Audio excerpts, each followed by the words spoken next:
Hi, my name's Peter Gnorz and my student number is S3378715. I'm going to be talking about the company background of Parmalat. Parmalat specialise in the production of branded milk and dairy products and are one of the major manufacturers of milk, yogurt and fresh dairy products in Australia.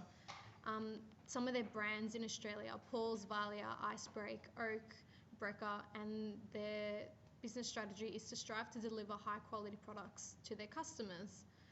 Parmalat is listed on the Italian Stock Exchange, controlled by Lactalis Group since July 15th, 2011.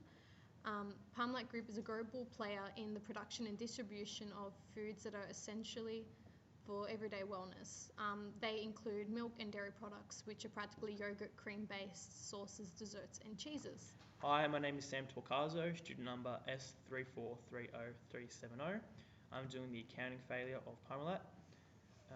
It all started when they created shell companies in 1989, which they used to generate fake profits.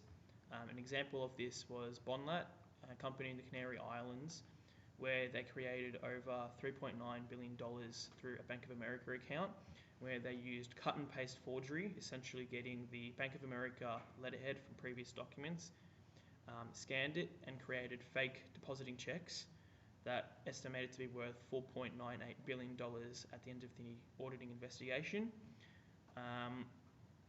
With this money, they repurchased, which raised concerns, $2.9 billion of bonds in the Canary Islands, which were not reported in their accounting records.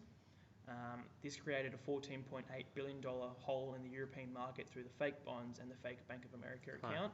Hi, I'm Ben Krieger, student number S3439369, and I'm talking about the corporate governance failures of Parmalat.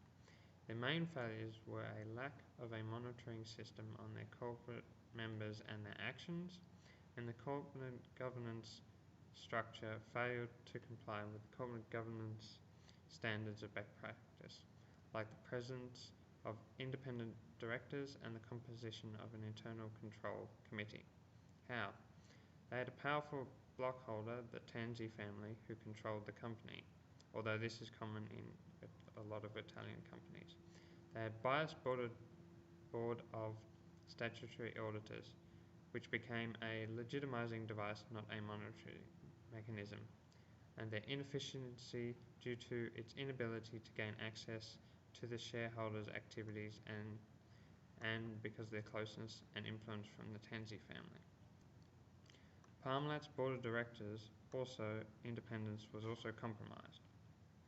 Although Parmalat complied with the codes of best practice recommendations since 2001 as outlined by the Preda Code of 1999 and 2002. The result, eventual bankruptcy in 2003. Hi, I'm Jess Brown. I'm doing the auditing failure of Parmalat and my student number is S3430958.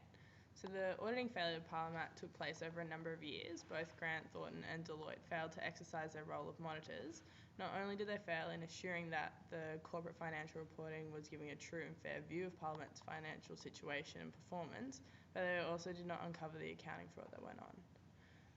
Maurizio Bianchi and Lorenzo Pensa were providing auditing services to Parmalat through Grant Thornton, Parmalat's principal auditor since 1990. Both men knew well of the frauds taking place at Parmalat. They suggested the constitution of a Cayman Islands company, Parmalat, with the contribution of fictitious assets and other offshore companies. Grant Thornton continued to audit Parmalat as secondary accountant for the group after Deloitte took over the audit due to the Italian law of a 9-year audit rotation. The commissioner held that both networks failed to properly audit Parmalat's companies and their related party transactions, as the Deloitte auditors could have discovered the fraud if they had acted according with general auditing standards and exhibited the proper degree of professional skepticism in exercising their audit procedures. In conclusion, the history of Parmalat can be divided into 4 main periods. The period of the old Parmalat, which started in 1961 and ended in December 2003 with the outbreak of the financial scandal. Starting from December 2003, Parmalat and other companies were admitted to the extraordinary administration procedures. During this period, the restructuring plan of the Parmalat Group and the composition with creditors initiated the new Parmalat company. The company started operations from October the 1st, 2005, which includes 16 companies of the former Parmalat group. As a consequence of Parmalat's activity, Silvio Berlusconi, the Prime Minister at the time, effectively saved the firm, saying that it was a family firm. They needed to be protected to save the Italian working class. As a result, he changed legislation and protected them from fraud. This meant they only paid $170 million of the $14 billion hole they created in the European market. The new Parliament has been listed on the Italian Stock Exchange since October 6, 2005. Since July 15, 2011, Parliament is controlled by the Lactalis Group, which owns about 83% of the company's share capital. And that's our assignment. Hope you enjoyed it.